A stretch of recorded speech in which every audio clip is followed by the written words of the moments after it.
Assalamualaikum warahmatullahi wabarakatuh.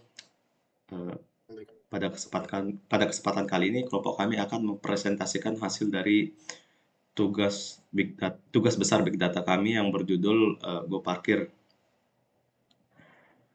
Pertama di sini saya akan menjelaskan bagian awal dari codingannya.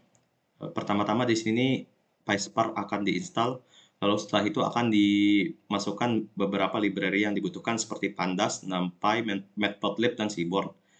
Dan setelah itu akan dimulai Spark session-nya yang bernama Tubes Big Data Go Parkir.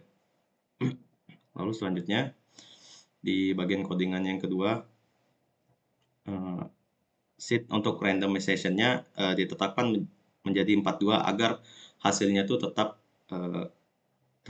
sama, dan jumlah data yang dummy yang dibuat ada 1000. Lalu setelah itu di sini untuk datanya akan dibuat 3 list. Atas sedikit. List yang pertama ada list tempatnya atau yang bernama lokasi list dengan nama tempat mall, area perkantoran, RSUD kota, dan pasar. Lalu ada list kedua yaitu hari list yang berisi hari-hari seperti Senin, Selasa, Rabu, Kamis, Jumat, Sabtu, Minggu. Dan yang terakhir ada cuaca listnya yang berisi cuacanya itu cerah, hujan, dan mendung. Dan setelah itu akan dibuat list data yang kosong, yang mana list data ini akan menampung data-data yang dibuat nantinya. Lalu setelah itu akan dibuat looping untuk jumlah data yang dibuat yaitu 1000 data. Dan looping ini berisi data lokasi, hari, cuaca, dan jam, yang mana setiap data ini akan diacak. Dan untuk data jam, angkanya diacak dari jam 6 sampai jam 11. Lalu untuk probabilitas dasarnya akan diset menjadi 0,3 atau 30%. Lalu setelah itu apabila lokasi area perkantoran dan harinya tidak di hari Sabtu dan Minggu dan jamnya itu lebih dari jam 8 dan kurang dari jam 5 sore, maka probabilitas penuhnya akan ditambah 0,5. Apabila lokasinya itu mall dan harinya itu di hari Sabtu dan Minggu, probabilitas penuhnya akan ditambahkan 0,4, dan apabila jamnya itu lebih dari jam 5 sore dan kurang dari jam 9 malam, maka probabilitas penuhnya ditambahkan 0,3.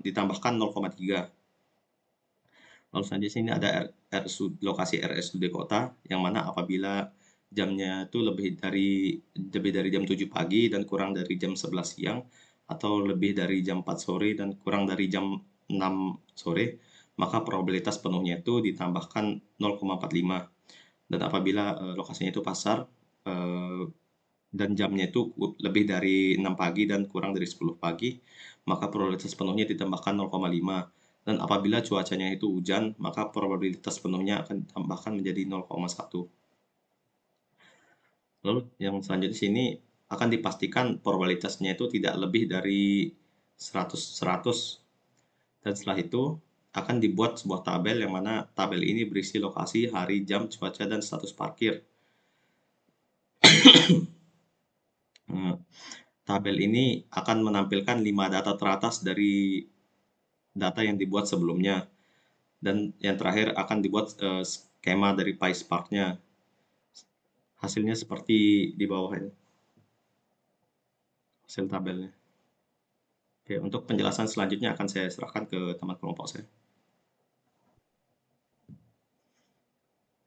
Oke, baik. Di indekser lokasi ini dia akan mengubah nilai teks pada kolom lokasi dan akan menjadi angka. Untuk indekser hari sama cuaca ini bakal mengubah kolom hari dan cuaca menjadi angka. Untuk assembler vektor assembler ini itu akan menggabungkan semua fitur numerik atau indeks ke dalam satu vektor. Dan hasilnya akan disimpan dalam kolom fitur. Untuk dfSpark ini akan mempelajari nilai unik lokasi dan mengubah ke lokasi indeks. Untuk dfSpark indexer hari ini bakal mempelajari nilai unik hari dan mengubah hari indeks, dan begitu juga dengan dfSpark indexer cuaca akan mempelajari nilai unik cuaca dan mengubah ke cuaca indeks. Untuk final datanya akan membuat kolom fitur berisi gabungan semua fitur. Model data ini memilih kolom fitur dan tabel untuk modeling dan akan menampilkan 5 baris data tanpa memotong teks. Selanjutnya,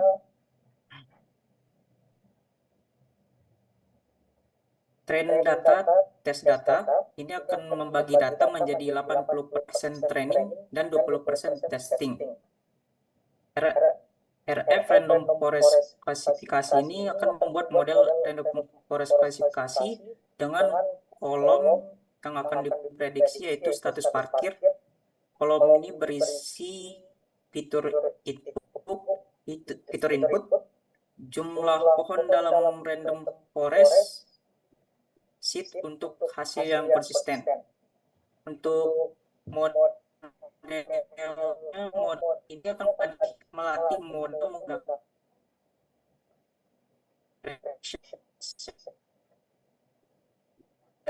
prediksi berdasarkan data, lalu menampilkan jumlah hasil prediksi versus data aslinya.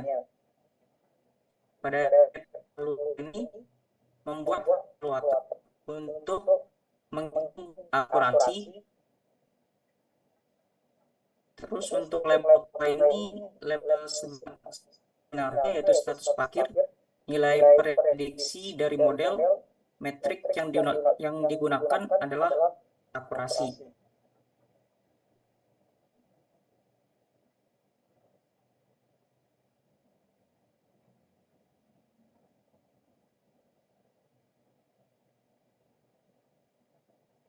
Di sini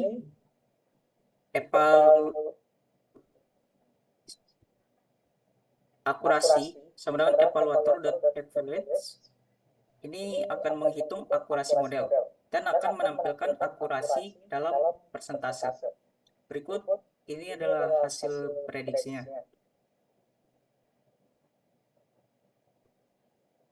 Ya, selanjutnya saya akan dijelaskan oleh teman-teman saya. Selanjutnya untuk sel kelima di sini hanya berisi dari visualisasi hasilnya untuk mengevaluasi kinerja dari model machine learning yang sebelumnya telah dikerjakan. Di sini si model tersebut diuji dengan data uji dan hasil prediksinya tersebut dibandingkan dengan data di dunia nyata untuk membuat sebuah matriks yang bernama conversion matrix yang kemudian nanti akan divisualisasikan untuk melihat seberapa akurat model yang dibuat ini bekerja. Nah, dari hasil yang didapatkan ini kita dapat melihat bahwa si model ini berhasil memprediksi total 109 kasus di mana antara lain di sini dia berhasil memprediksi total parkir tersedia ada 52. Kemudian dia memprediksi juga di sini ada 57 lahan parkir yang penuh. Nah, namun model ini juga masih memiliki kecacatan. Di sini misalnya, padahal di sini datanya sudah penuh, tapi di sini modelnya memprediksi datanya sudah penuh padahal masih tersedia 47 lahan parkir. Kemudian dia juga salah memprediksi bahwa lahannya sudah tersedia padahal sudah penuh di sini.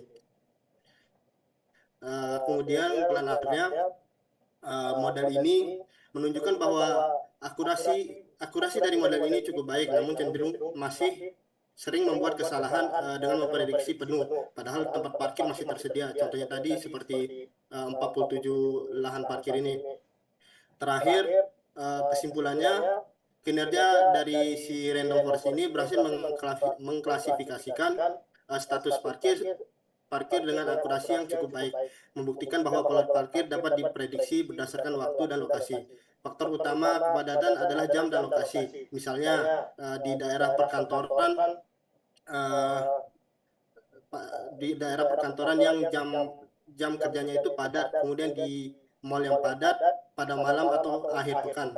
Data ini sangat berguna untuk memungkinkan pengguna untuk menghindari area yang diprediksi penuh sehingga mengurangi antrian dan parkir liar. Mungkin sekian saja dari kelompok kami. Terima kasih banyak atas perhatiannya dan mohon maaf apabila ada kata-kata yang salah. Wassalamualaikum warahmatullahi wabarakatuh.